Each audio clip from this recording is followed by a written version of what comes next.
આગળ સમાચારમાં વાત કરીએ તો સમાચાર સામે આવી રહ્યા છે મહત્વપૂર્ણ સમાચાર, જેમાં તારક મહેતા કા ઉલ્ટા ચશ્માનો એક્ટર આખરે મળ્યો છે।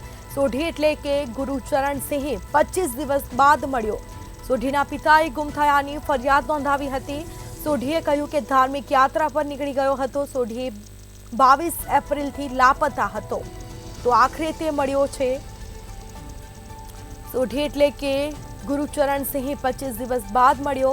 તારક મહેતા કા ઉલ્ટા ચશ્માનો એક્ટર આખરે મળ્યો છે। સોઢીએ કહ્યું કે ધાર્મિક યાત્રા પર નીકળી ગયો હતો, તો સોઢીના પિતાએ ગુમ થયાની ફરિયાદ નોંધાવી હતી, તો આખરે તે મળ્યો છે અને સોઢી 22 એપ્રિલથી લાપતા હતો।